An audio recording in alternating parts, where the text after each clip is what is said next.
Welcome to 95 news. ప్రతిక్షణం ప్రజాక్షేమం కోసం బులెటిన్లో ముందుగా హెడ్లైన్స్ చూద్దాం. కర్ణాటకలో మరోసారి బీజేపీదే అధికారమన్న బండి సంజయ్. బీజేపీ అధికారంలోకి రాకపోతే అభివృద్ధి ఆగిపోతుందన్న భావన కర్ణాటక ప్రజల్లో ఉందని వెల్లడి. యాదాద్రి భువనగిరి జిల్లా మోత్కూరు పరిధి కొండగడపలో ఎంపీ కోమటిరెడ్డి వెంకటరెడ్డి మీడియా సమావేశం. ముఖ్యమంత్రి కేసీఆర్ 9 సంవత్సరాల తర్వాత కుర్చీలో కూర్చుని సంతకం చేశాడని ఎద్దేవా. సూర్యాపేటలోని జమ్మిగడ్డలో నూతన సమీకృత విద్యుత్ కార్యాలయానికి మంత్రి జగదీశ్వర్ రెడ్డి శంకుస్థాపన. తెలంగాణనే కాదు భారత జాతి కీర్తిని విశ్వవ్యాప్తం చేసేలా కేసీఆర్ పనితీరు ఉందని కితాబు.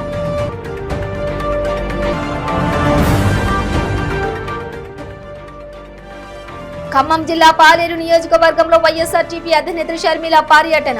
వీరన్న స్వామిని దర్శించుకుని ప్రత్యేక పూజలు. డీటెయిల్స్ చూస్తే కర్ణాటకలో మరోసారి బీజేపీదే అధికారమని ఆ పార్టీ తెలంగాణ అధ్యక్షులు బండి సంజయ్ ధీమా వ్యక్తం చేశారు. కర్ణాటక అసెంబ్లీ ఎన్నికల నేపథ్యంలో బెంగళూరులో ప్రచారం ముగించుకుని బళ్ళారికి వెళుతున్న ఆయన అనంతపురంలో మీడియాతో మాట్లాడారు. కర్ణాటకలో యువత నుంచి వస్తున్న స్పందన బీజేపీదే అధికారమని చెబుతోందని అన్నారు. బీజేపీ అధికారంలోకి రాకపోతే అభివృద్ధి ఆగిపోతుందన్న భావన కర్ణాటక ప్రజల్లో ఉందని అన్నారు. కాంగ్రెస్ పార్టీ గల్లీలో లేదు, ఢిల్లీలోనూ లేదని ఎద్దేవా చేశారు. ఈ పరిస్థితుల్లో కర్ణాటకలో కాంగ్రెస్ అధికారంలోకి వచ్చే ప్రశ్నే లేదన్నారు. ఎన్నికల్లో ఆ పార్టీ నాయకులది వృధా ప్రయాస అన్నారు. దేశ సంస్కృతి సంప్రదాయాలు ఉట్టిపడేలా తెలంగాణ సచివాలయ నిర్మాణం జరగలేదని బండి వ్యాఖ్యానించారు. దేశ సాంప్రదాయాలను తెలంగాణ ప్రభుత్వం అవమానించేలా వ్యవహరిస్తోందని మండిపడ్డారు. పోచమ్మ గుడిని కూల్చిన దుర్మార్గుడు కేసీఆర్ అని మండిపడ్డారు. ఓవైసీ కళ్లల్లో ఆనందం చూడాలని కేసీఆర్ అనుకుంటున్నారని, అందులో భాగంగానే ఆ వర్గం ఓట్ల కోసం సచివాలయ భవనాన్ని అలా నిర్మించారని ఆరోపించారు.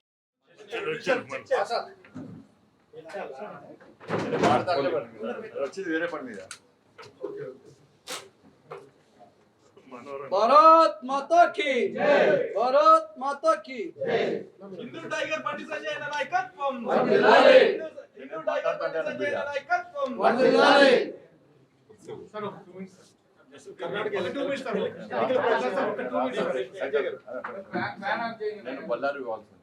ఎన్నికల ప్రచారం ఒక 2 మినిట్స్ కొన్ని పార్టీలు కావాలనే తప్పుడు ప్రచారం సర్వేలు తప్పుడు ప్రచారం చేసే ప్రయత్నం చేస్తున్నది. దాదాపు 3 రోజుల నుంచి దాదాపు 3-4 నియోజకవర్గాలు తిరగడం జరిగింది. యూత్ లోపల జోష్ ఉంది, అక్కడ ప్రజల లోపల ఒక ఆలోచన వచ్చింది. ఎందుకంటే తిరిగి కేంద్రంలో ఏర్పడేది నరేంద్ర మోడీ గారి సర్కార్. ఇక్కడ భారతీయ జనతా పార్టీ మళ్ళీ తిరిగి గెలవకుంటే వేరే పార్టీ కాంగ్రెస్ పార్టీ జేడీఎస్ అధికారానికి వస్తే ఏ విధంగా అభివృద్ధి ముందుకు సాగుతుంది, నిధులు ఎక్కడి నుంచి వస్తాయి. కాబట్టి కేంద్రంలో తిరిగి బీజేపీ ప్రభుత్వం వస్తుంది కాబట్టి ఇక్కడ మళ్ళీ తిరిగి భారతీయ జనతా పార్టీ ప్రభుత్వం రావాలి. ఈ అభివృద్ధి బీజేపీ రాకుంటే అభివృద్ధి ఆగే అవకాశం ఉంది, నిలిచిపోయే అవకాశం ఉంది. ప్లస్ దాంతోపాటు కాంగ్రెస్ పార్టీ ఇప్పటి వరకు కూడా అభివృద్ధి విషయంలో వాళ్ళ ప్రణాళిక ఏందో చెప్తలేదు. కాంగ్రెస్ పార్టీ ఏ విధంగా అభివృద్ధి చేస్తామో చెప్తలేదు. కాంగ్రెస్ పార్టీ ఫక్తు మోడీ గారిని తిట్టడము, బీజేపీని తిట్టడము, తప్పుడు ప్రచారాలు చేయడానికి మాత్రమే కాంగ్రెస్ పార్టీ పరిమితమైంది. వాళ్ళు ముఖ్యమంత్రి కావాలనుకుంటున్నారు. ముఖ్యమంత్రి కావాలనుకుని ఎలక్షన్లో పోటీ చేస్తారు తప్ప కర్ణాటక రాష్ట్రానికి ఏం చేస్తామో చెప్పలేని పరిస్థితిలో కాంగ్రెస్ పార్టీ ఉంది. ఇటువంటి పరిస్థితిలో దేశంలో ఎక్కడ కాంగ్రెస్ పార్టీ లేదు, ఢిల్లీ లేదు, గల్లీ లేదు కాంగ్రెస్ పార్టీ. అటువంటి పార్టీకి ఎందుకు అధికారం చెప్పి కర్ణాటక ప్రజలు ఆలోచిస్తున్నారు. కాంగ్రెస్ పార్టీ కర్ణాటకను ఒక ఏటీఎంలోకి వాడుకునే ప్రయత్నం చేస్తున్నది. ఎందుకంటే తెలంగాణలో కేసీఆర్ అంతే. కేసీఆర్ గారు ఏం చేస్తున్నారు, తెలంగాణ రాష్ట్రంలో ప్రజల నుంచి దోసుకున్న పైసలు, దాచుకున్న పైసలను కూడా దేశవ్యాప్తంగా ఎక్కడ ఎన్నికలు జరిగినా కూడా అక్కడ ఖర్చు నేనే పెట్టుకుంటా. ఏ పార్టీ అయినా బీజేపీని ఎదుర్కొనే పార్టీ, బీజేపీని వ్యతిరేకించే పార్టీ అన్నిటి కూడా నేనే ఖర్చు పెట్టుకుంటా అని చెప్పి కేసీఆర్ గారు, నేను చెప్పింది కాదు, మీరు చెప్పింది కాదు, మీలాంటి ఒక సీనియర్ జర్నలిస్ట్కే కేసీఆర్ గారు చెప్పారు. అంత డబ్బు సంపాదించారు. కానీ కాంగ్రెస్ పార్టీ కూడా ఆర్థికంగా అన్ని రకాల అభివృద్ధి చెందిన రాష్ట్రం కానీ కర్ణాటక రాష్ట్రం. కాబట్టి కర్ణాటకలో అధికారం రావడం ద్వారా ఈ దేశంలో ఎక్కడ ఎన్నికలు జరిగినా, ఏ రాష్ట్రంలో ఎన్నికలు జరిగినా కాంగ్రెస్ పార్టీ తరఫున ఫండ్స్ కలెక్షన్ చేసుకోవాలి, మరి ఫండ్స్ జమ చేసుకోవాలని చెప్పి ఒక ఆలోచనతో ఏటీఎంలకు వాడుకోవడం మాత్రమే కాంగ్రెస్ పార్టీ కర్ణాటకలో అధికారంలోకి రావాలని చూస్తున్నది. కాబట్టి ఎట్టి బస్సులో కూడా అక్కడ వచ్చేది కాషాయపు రాజ్యం, మోడీ రాజ్యం, రామరాజ్యం తిరిగి రాబోతుంది. అక్కడ దానిలో ఎలాంటి అనుమానం లేదు. ప్రజల మంచి స్పందన ఉంది. మోడీ గారి పర్యటన తర్వాత ఇంకా వాతావరణం ఇంకా అనుకూలంగా మారేటువంటి అవకాశం ఉంది. అందుకే ఖర్గే గారు కానీ ప్రజల దృష్టి మళ్లించడానికి ఏదో పాలిటిక్స్ చేస్తున్నారు. బొట్టు తూర్చేసుకోవడము. కర్ణాటక ప్రజలు బొట్టు తూర్చేసుకునే పార్టీకి అధికారం ఇవ్వరు, బొట్టు పెట్టుకునే పార్టీకి అధికారం ఇస్తారు. ఎందుకు బొట్టు తీసుకోవాల్సి వచ్చింది? ఎవరి మత సాంప్రదాయాలు వాళ్ళు పాటించాలి. భారతీయ జనతా పార్టీ పాలసీ అది. ఎవరి మత ఆచారాలను ఎవరి మత సాంప్రదాయాలను వాళ్ళు పాటించుకోవాలి. కానీ ఒకరి ఇంటికి యాదాద్రి భువనగిరి జిల్లా మోత్కూరు పరిధి కొండగడపలో ఎంపీ కోమటిరెడ్డి వెంకటరెడ్డి మీడియాతో మాట్లాడారు. 9 సంవత్సరాల తర్వాత రాజభవనం లాంటి సెక్రటరియట్ కట్టుకుని కుర్చీలో కూర్చొని ముఖ్యమంత్రి కేసీఆర్ సంతకం చేసిండని ఎద్దేవా చేశారు. పేరుకు 1000 కోట్లు అంటున్నాడని 3000 కోట్లతో రాజభవనం కట్టుకున్నాడన్నారు. ఇప్పటికైనా కేసీఆర్ వాస్తు ప్రకారం కట్టుకున్న సెక్రటరియట్కి రోజు వస్తాడని ఆశిస్తున్నామని అన్నారు. ఇక రావాలని కూడా డిమాండ్ చేస్తున్నామన్నారు.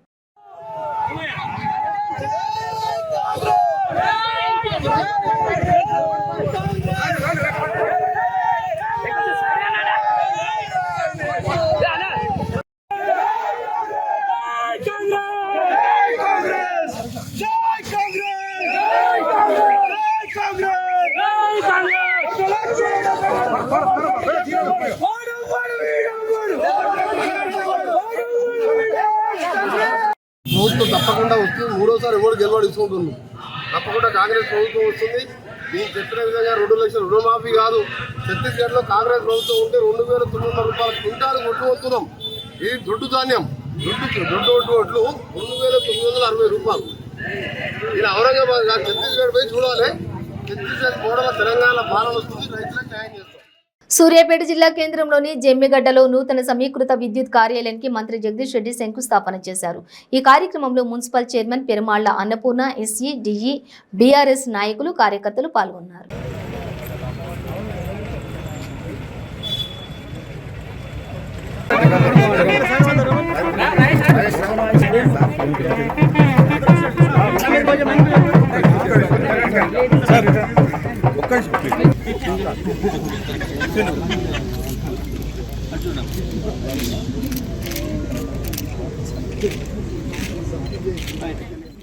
ఖమ్మం జిల్లా పాలేరు నియోజకవర్గం నేలకొండపల్లి మండలం ముఠాపురం వీరన్న స్వామి ఉత్సవాల్లో వైఎస్ షర్మిల పాల్గొన్నారు.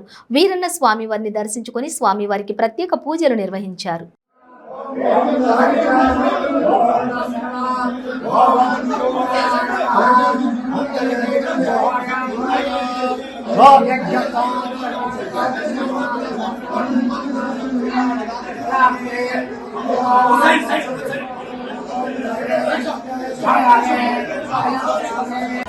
రాజశేఖర బిడ్డ భక్తులందరికీ, ప్రతి అన్నకు, ప్రతి తమ్మునికి, ప్రతి అక్కకు, ప్రతి చెల్లికి రాజశేఖర బిడ్డ, మీ పాలేరు బిడ్డ శిరస్సు వంచి చేతులు జోడించి మనస్ఫూర్తిగా నమస్కరించుకుంటారు.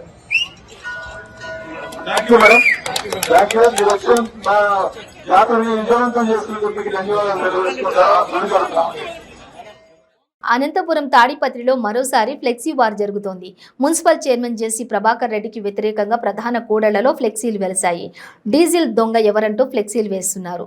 ఈ ఫ్లెక్సీలను మున్సిపల్ చైర్మన్ జేసీ ప్రభాకర్ రెడ్డి పరిశీలించారు. ఫ్లెక్సీల్లో ఉన్న ఎమ్మెల్యే కేతిరెడ్డి పెద్దారెడ్డి ఫోటోపై ముద్దుల వర్షం కురిపించారు.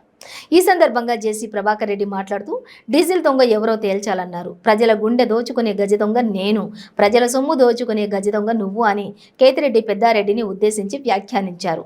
తన గుండె తాడిపత్రి అంటోందంటూ జేసీ ప్రభాకర్ రెడ్డి షర్ట్ చూపించారు. ఫ్లెక్సీలు తాను కడతానని, గజ దొంగ ఎవరో తేల్చాలంటూ కేతిరెడ్డికి సవాల్ విసిరారు. ఇంకా సంవత్సరం మాత్రమే టైం ఉందని ఏం తింటావో తినమంటూ హెచ్చరించారు. పుట్లూరు, ఎల్లనూరు మండలంలో దొంగతనం చేసుకునేవాడివని, దొంగతనాలు చేసుకోమని తెలిపారు. రోజు 50 లీటర్లు రాసుకుంటారు. నేనేమీ లేదు, ఇద్దరము దొంగలే. చూడా, ఇద్దరం దొంగలే. చూడా, నువ్వు గజ దొంగ, ప్రజల సొమ్ము దోచుకుంటే గజ దొంగ నువ్వు. నేను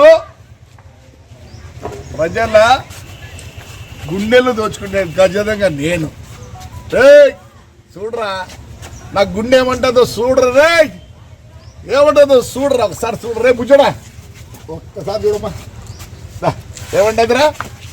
తాడిపత్రి అంటుంది.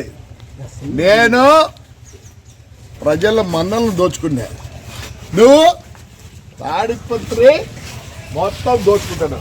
చెప్పిలా ఎత్తినోడు పెట్టు, తేలాల్సిందే. ఏమంటా 3,20,00,000 అంటప్ప, మేము 5 కోట్లు అంట.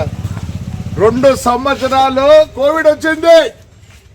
కోవిడ్లో కూడా బిల్లులు రాసుకున్నారా? నువ్వు చూపిరు ఏం చేసినావు నువ్వు చూడా. అబ్బా స్మార్ట్గా ముద్దు పెట్టుకోవాలి ఇస్తానురా. గజ దొంగ నమ్మర్రా. అందుకే నువ్వే ఫ్లెక్సీలో నేను కడతారా, మళ్ళీ కడతారా. 2 రోజుల క్రితం ఎన్టీఆర్ శత జయంతి ఉత్సవాల అంకురార్పణ సభలో పాల్గొన్న దక్షిణాది సూపర్ స్టార్ రజనీకాంత్ పైన మంత్రి అంబటి రాంబాబు నిప్పులు చెరిగారు. రజనీని పిరికివాడని అభివర్ణించారు. గతంలో తమిళనాట తాను రాజకీయాల్లోకి వస్తున్నానని చెప్పి పారిపోయాడని ఎద్దేవా చేశారు. రజనీకాంత్కు రాజకీయాల గురించి మాట్లాడే నైతిక అర్హత లేదన్నారు. స్వర్గీయ నందమూరి తారక రామారావును పదవీచ్యుతుడిని చేసిన సమయంలో రజనీకాంత్ చంద్రబాబు వెంటే ఉన్నారని ఆరోపించారు. అటు కొడాలి నాని, రోజా తదితరులు కూడా రజనీకాంత్పై నిప్పులు చెరిగారు. ఇటీవల ఏపీలో జరిగిన ఎన్టీఆర్ శత జయంతి ఉత్సవాల అంకురార్పణ సభలో చంద్రబాబుపై రజనీకాంత్ ప్రశంసలు కురిపించిన విషయం తెలిసిందే. చంద్రబాబు దూరదృష్టి కలిగిన వ్యక్తి అని, 2024లో చంద్రబాబు అధికారంలోకి రావాలని కోరుకుంటున్నానని, అప్పుడు ఏపీని దేశంలోని అత్యున్నత శిఖరాలకు తీసుకువెళ్తాడని ప్రశంసించారు. విజన్ 2047తో ఏపీని అభివృద్ధి చేయాలని చంద్రబాబు చూస్తున్నారని, అది కార్యరూపం దాల్చితే దేశంలోనే ఏపీ గొప్ప స్థాయికి చేరుకుంటుందన్నారు. 1990వ దశకం చివరిలో ఐటీ గురించి ఎవరూ ఆలోచించని సమయంలో చంద్రబాబు మాట్లాడారని గుర్తు చేశారు. బిల్ గేట్స్ వంటి దిగ్గజాలు చంద్రబాబును ప్రశంసించారన్నారు. ఎన్టీ రామారావు గారిని అధికారం నుంచి దించినప్పుడు కూడా రజనీకాంత్ వచ్చి చంద్రబాబు పంచనే కూర్చున్నాడనే విషయాన్ని నేను ఈ మధ్యన ఏదో చూశాను. ఎందుకు శత జయంతోత్సవాల సందర్భంగా వచ్చి ఎన్టీ రామారావు గారు పోయితే తప్పు లేదు, ఎందుకంటే ఆయన శత జయంతోత్సవాలు. నేను మొన్న కూడా చెప్పా, ఎన్టీ రామారావు గారు మరణానికి, మానసిక వేదనకి ప్రధాన కారకుడు నారా చంద్రబాబు నాయుడు గారు. ఎన్టీ రామారావు గారు పెట్టినటువంటి పార్టీని అన్యాయంగా, అక్రమంగా, వక్ర మార్గాల్లో ఆయన దించి అధికారంలోకి వచ్చి అనేక వ్యవస్థలను మేనేజ్ చేసి, చేయకూడని పనులు అనేకం చేసి, ఆయన దగ్గర ఉన్నటువంటి సైకిల్ గుర్తును కూడా తీసుకుని మళ్ళీ ఆయన సింహం గుర్తుతో పోటీ చేయాల్సిన పరిస్థితి వస్తే దురదృష్టవశాత్తు ఆయన చనిపోయాడు. కానీ ఆయన బ్రతికుంటే ఈయన రాజకీయంగా చనిపోయి ఉండేవాడు. అలాంటి దారుణమైన కార్యక్రమాలు చేసినటువంటి చంద్రబాబు నాయుడు గారిని, చనిపోయినటువంటి దారుణంగా తిరస్కరించబడినటువంటి వ్యక్తి, తెలుగుదేశం నుంచి నెట్టబడినటువంటి ఎన్టీ రామారావు గారి శత జయంతోత్సవాల సందర్భంగా వచ్చి రజనీకాంత్ గారు ఈ రకంగా మాట్లాడటం చాలా దురదృష్టకరం. రజనీకాంత్ లాంటి వాళ్ళు ఏదో నటన గురించి మాట్లాడితే పర్వాలేదు, కానీ రాజకీయాల గురించి మాట్లాడటం అనేది చాలా సిగ్గుచేటు. రజనీకాంత్ రాజకీయాలకు వస్తానని పారిపోయిన పిరికి బంద ఆయన వచ్చి ఇక్కడ ఉపన్యాసాలు చెప్తూ ఉన్నాడు. నేను ఎందుకు అంటున్నా అంటే, Rajinikanth is a star power. ఆయన ఒక మహా నటుడు, పేరు ప్రఖ్యాతులు గాంచిన నటుడు, ఇండియాలోనే చాలా క్రేజ్ ఉన్న నటుడు. అయితే రాజకీయాలు మాట్లాడే అర్హత రజనీకాంత్కు లేదు. ఎందుకంటే రాజకీయాల్లోకి వస్తానని వచ్చి పిరికి వందల పారిపోయినటువంటి వ్యక్తి ఇవాళ చంద్రబాబు నాయుడు గారిని పొగిడేటటువంటి కార్యక్రమం కోసమే వచ్చాడని అనిపిస్తుంది తప్ప ఆయనకు అర్హత లేదు. బ్రేక్ తీసుకుందాం. ಕೆಂಪು ರುಬಿ, ಮುತ್ಯಂ ಪೇರ್, పగడం కోరల్, పచ్చ యమరాల్, కనకపుష్య రాగం ఎల్లో సఫైర్, వజ్రం డైమండ్, నీలం బ్లూ సఫైర్, గోమేధికం హెసోనైట్, వైఢూర్యం క్యాట్సైట్. రత్నాల్లో మహత్యం ఏమిటి? రత్నం పెడితే తలరాత మారుద్దా? రత్నం మారితే రంగు పడుద్దా? రత్నం మహత్యం త్వరలో మీ 95 న్యూస్ ఛానల్లో.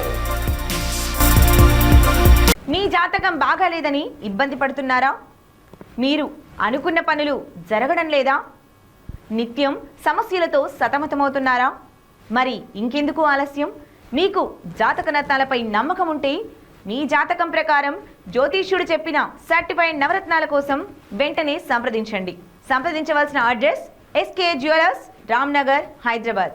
నెంబర్ 9640261234. మీ పెళ్లి రోజు, పుట్టినరోజులు, మరే ఇతర శుభ కార్యక్రమాలకైనా మీ బంధువులకు, శ్రేయోభిలాషులకు శుభాకాంక్షలు చెప్పాలనుకుంటున్నారా? మీ ఇంట్లో జరిగే శుభకార్యాలను టీవీలో చూడాలనుకుంటున్నారా? అయితే ఆలస్యం ఎందుకు?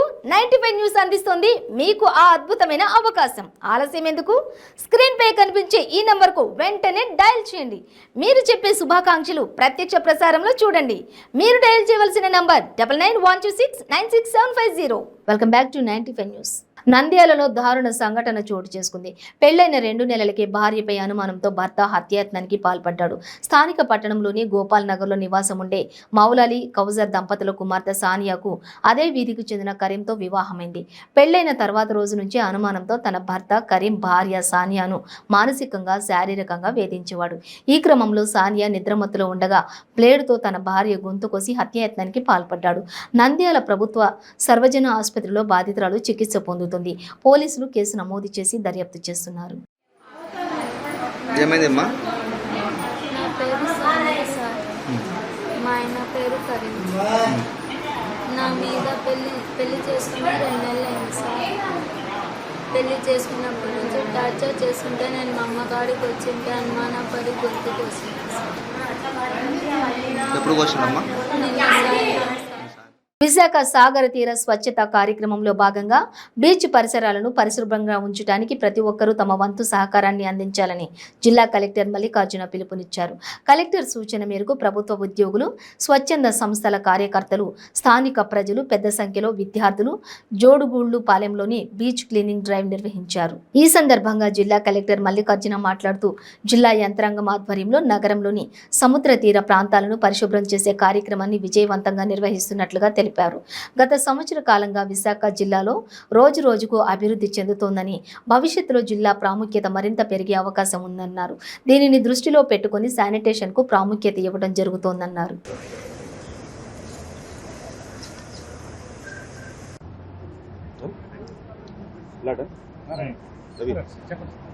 అందరికీ నమస్కారం అండి. మనము సాగర తీర స్వచ్ఛత పేరుతో లాస్ట్ ఇయర్ ఏప్రిల్ మే ఆ టైంలో మనకు విశాఖపట్నం సిటీలో ఉన్న బీచెస్ క్లీనప్ ప్రోగ్రామ్ అనేది టేకప్ చేయడం జరిగింది.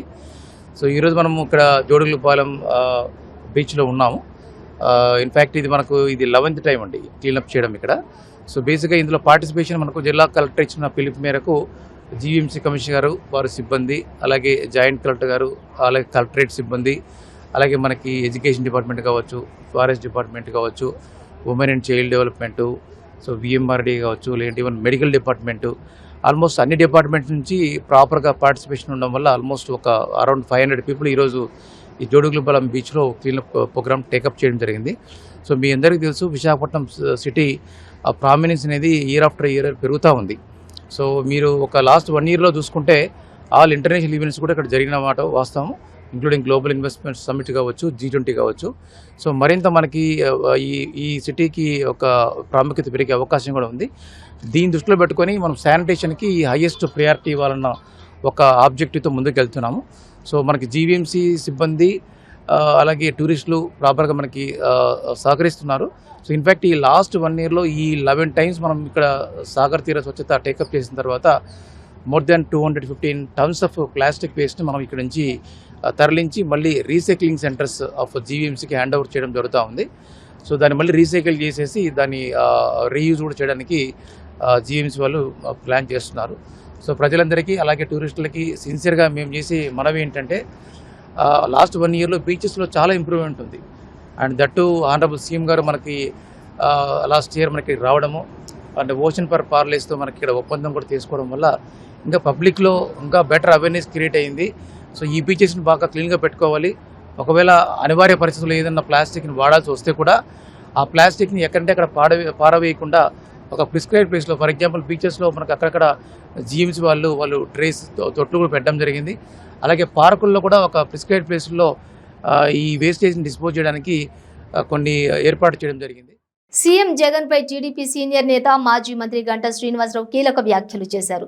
ప్రజల దృష్టి మళ్లించడానికి సెప్టెంబర్లో విశాఖలో కాపురం అని జగన్ అంటున్నాడని అన్నారు. ఇక్కడికి వచ్చి ఏం చేశారని ప్రశ్నించారు. వైనాట్ 175 కాదు, వైనాట్ పులివెందుల అని మేము కూడా అంటామని గంటా పేర్కొన్నారు. రాష్ట్రాన్ని అస్తవ్యస్తం చేసిన జగన్ ప్రభుత్వం మళ్లీ రాకూడదన్నారు. నాదెండ్ల మనోహర్ మాటకు మద్దతు పలుకుతున్నామని పేర్కొన్నారు. వైసీపీని గద్దె దింపడానికి అన్ని పార్టీలు కలవాలన్నారు. మొన్న కూడా సినీ నటుడు రజనీకాంత్ హైదరాబాద్ అభివృద్ధి చంద్రబాబు పాత్ర గురించి మాట్లాడారని గంటా గుర్తు చేశారు. విజన్ ఉన్న నాయకుడిగా చంద్రబాబును ప్రపంచం మొత్తం కొనియాడిందన్నారు. మళ్లీ చంద్రబాబు పాలన రావాలని అందరూ కోరుకుంటున్నారని గంటా శ్రీనివాసరావు పేర్కొన్నారు. 22 మంది ఎంపీలు వచ్చినా రాష్ట్ర ప్రయోజనాల కోసం ఎందుకు మాట్లాడడం లేదని ప్రశ్నించారు. ఒకటి నడుస్తూ ఉంది. దాదాపు 6 విదేశీ విమానాలు ఉంటే అవన్నీ పోయి కేవలం ఒకే ఒక ఇంటర్నేషనల్ ఎయిర్పోర్టు ఫ్లైట్ రన్ అవుతూ ఉంది. అంతేకాదు గత 3 నెలలుగా ఏదైతే ఎయిర్ కార్గో ఉందో అది మొత్తం కూడా విశాఖపట్నం నుంచి ఆగిపోయింది. ఈ మధ్యలో మనం చూసాం విశాఖపట్నం నుంచి ఏదైతే అక్వా షింప్ హ్యాచరీస్ ఉన్నాయో వాళ్ళు సీడ్ ఎక్స్పోర్ట్ చేయాలని మొత్తం రెడీ చేసుకుంటే ఆ ఎక్స్పోర్ట్ ఫెసిలిటీ లేక, ఆ ఫ్లైట్ ఫెసిలిటీ లేక, ఏదైతే ఎయిర్ కార్గో స్క్రీనింగ్ చేసే ఫెసిలిటీ ఇక్కడ లేకపోవడం వల్ల దాదాపు కోట్లాది రూపాయల రొయ్య పిల్లల సీడ్ని బయట పారబోసి వాళ్ళకి నిరసన తెలియజేయడం జరిగింది. శంకుస్థాపన చేసిన ఎయిర్పోర్ట్ని 4 ఏళ్లలో ఒక్క ఇటుక కూడా తీసి అక్కడ పెట్టకుండా మరి ఈరోజు ఎన్నికలు వస్తున్నాయని హడావుడితోటి మళ్ళీ మీరు శంకుస్థాపన చేస్తామంటున్నారు. అలాగే ఏదైతే అదానీ డేటా సెంటర్ ఉందో మీ అందరూ కూడా గుర్తుంది. మనందరం కూడా ఆ రోజు ఆ అదానీకి ల్యాండ్ ఇచ్చేటప్పుడు దాని ముందు క్లయింట్ని ఐడెంటిఫై చేసాం. ఎవరైతే ఆ రోజు ఒక రిప్యుటేషన్ ఉండి కరెక్ట్గా దీన్ని చేయగలుగుతారో ఉద్దేశంతో అదానిని ఫైనలైజ్ చేయటం, వాళ్ళతో ఎంఓయూ చేసుకోవడం. ఎంఓయూ అంటే ఏదో కేవలం కాగితాల్లో ఒక అగ్రిమెంట్ రాసుకోవడం కాదు, దానికి కావాల్సిన మొత్తం అన్ని ఫెసిలిటీస్, వాళ్ళకి ల్యాండ్ మొత్తం ఇన్ఫ్రాస్ట్రక్చర్ కానీ, రోడ్స్ కానీ, వాటర్ కానీ, పవర్ కానీ అన్నీ కూడా ఇచ్చి డెవలప్ చేసి ఆ రోజు అదానీ డేటా సెంటర్స్ కూడా మనం ఆ రోజు శంకుస్థాపన చేసుకోవడం జరిగింది. అంటే ఒక ఇంటర్నేషనల్ ఎయిర్పోర్టు, రెండోది అదానీ డేటా సెంటర్, రెండు కూడా శంకుస్థాపన చేసుకున్నాయి. మళ్ళీ ఈరోజు జగన్మోహన్ రెడ్డి గారు చేయటం ఏ విధంగా సమస్యమో మిమ్మల్ని అడుగుతా ఉన్నాం. ఇది ఆ రోజు ఇంటర్నేషనల్ ఎయిర్పోర్టు శంకుస్థాపన ఫోటో. ఇది దీంట్లో చంద్రబాబు నాయుడు గారితో పాటు 3 జిల్లాల ముఖ్య నాయకులు, కేంద్ర మంత్రి అశోక్ గజపతిరాజు గారు, అలాగే ఇతర పెద్దలందరూ ఉండి ఆ రోజు భోగాపురం ఎయిర్పోర్టు ఫౌండేషన్ కార్యక్రమం చేసుకోవడం జరిగింది. దాదాపు 5 ఏళ్ల తర్వాత 4 ఏళ్ళు పూర్తి చేసి 5వ సంవత్సరం అవుతుంటే ఎలక్షన్ సంవత్సరంలో ఇప్పుడు హడావుడిగా మీరు శంకుస్థాపన కార్యక్రమం చేపట్టారు. మరి 5 ఏళ్ళు, ఎందుకంటే శంకుస్థాపన అయిన దగ్గర నుంచి ఈ ప్రభుత్వ అధికారంలోకి వచ్చి 4 ఏళ్ళు పూర్తి అయితే ఈ 4 ఏళ్ళలో విశాఖపట్నం సంబంధించి ఏదైనా ఒక డెవలప్మెంట్ యాక్టివిటీ మీరు చేశారా?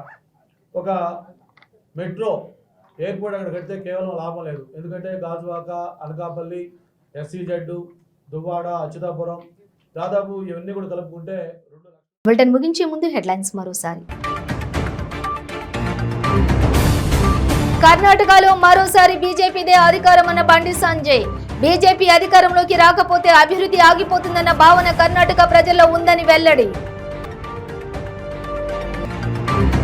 యాదాద్రి భువనగిరి జిల్లా మోత్కూరు పరిధి కొండగడపలో ఎంపీ కోమటిరెడ్డి వెంకటరెడ్డి మీడియా సమావేశం. ముఖ్యమంత్రి కేసీఆర్ 9 సంవత్సరాల తర్వాత కుర్చీలో కూర్చుని సంతకం చేశాడని ఎద్దేవా.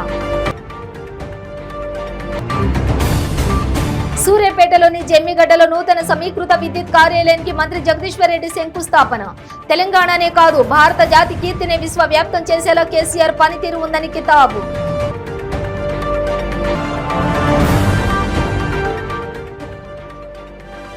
ఖమ్మం జిల్లా పాలేరు నియోజకవర్గంలో వైఎస్ఆర్టీపీ అధినేత్రి షర్మిల పర్యటన. వీరన్న స్వామిని దర్శించుకుని ప్రత్యేక పూజలు. ఇవి బులెటిన్ డీటెయిల్స్. చూస్తూనే ఉండండి 95 న్యూస్.